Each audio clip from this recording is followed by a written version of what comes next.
This is Ray's Magnetic Circuitry, Part 3, Field Shifting.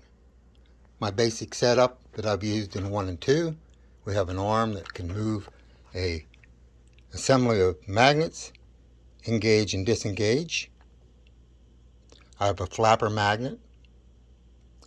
I have disconnected my previous, what I was using for a test was the 5 LED flashlights. My new test point is on this side here. I have a pack of 30 quarters as a weight. Take these off. I've placed a mark a 1/4 inch away from the axis, and the same for my test point.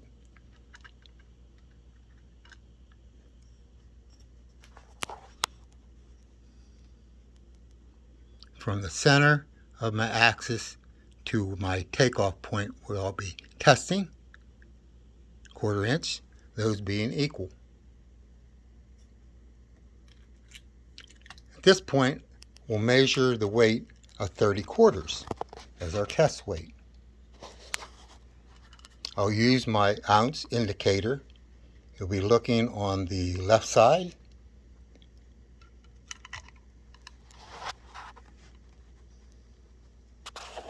And we're reading about at least 6 ounces. That's our test weight.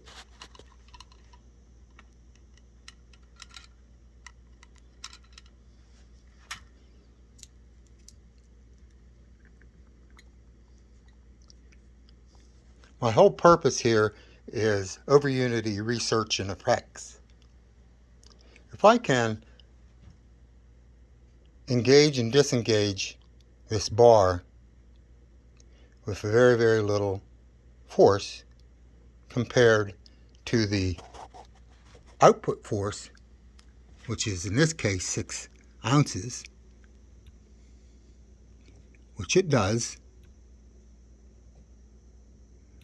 not much. We're at the limit of its weight capacity, but it does lift. And you can watch the flapper action. It is working. We are lifting 6 ounces. Now if we can determine very, very little force to engage and disengage, we'll go ahead and work with those ratios. Remember that 1-to-1 ratio would be 100%, 2-to-1 would be 200%, and so forth.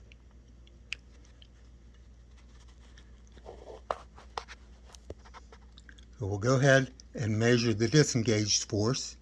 It takes to disengage everything.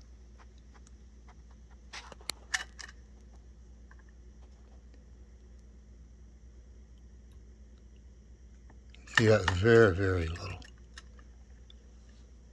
Now we want to measure the engagement force.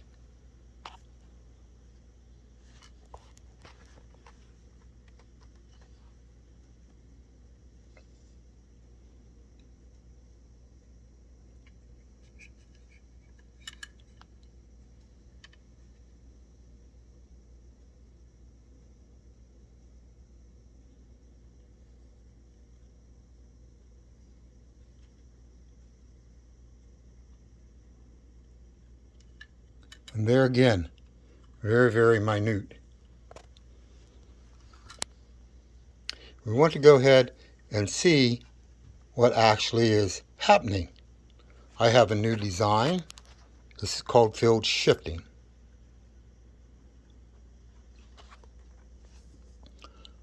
For an example A, we have a pack of magnets. I'll take my compass and I'll read south on one side, of course north on the other side. What happens when we place a metal bar on the end?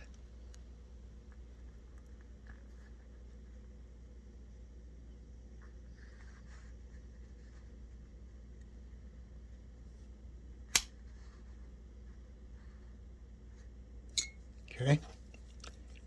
We'll take our compass.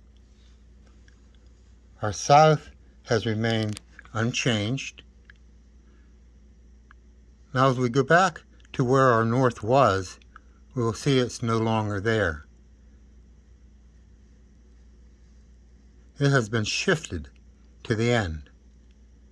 This is our new shifting north. We've actually shifted the magnetic fields, thus calling it field shifting. The point where the north used to be, we have a northeast there. And from this side, it will show a northwest. South remains unaffected, but the north is now the new north, shifted north to the end of the bar. This works very advantageous to my design. My flapper magnet comes in and flaps further. It's almost like a ramp effect.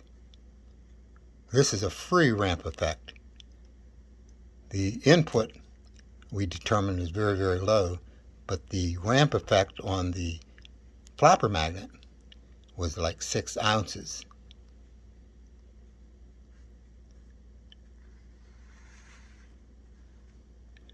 This northeast-northwest line is the enter exit or the engagement disengagement line for the flapper.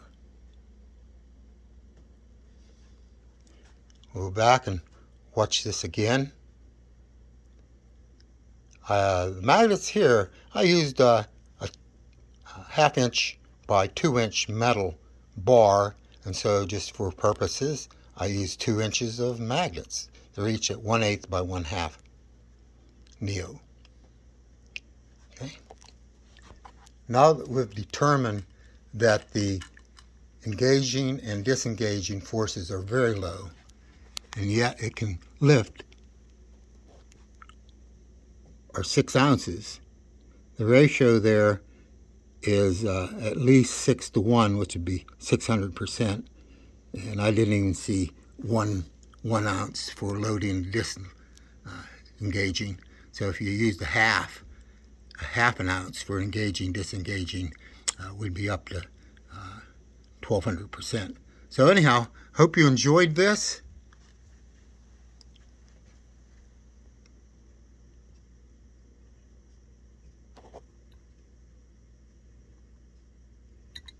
If you'd like to visit buy me a coffee to help me with my research, I do appreciate it.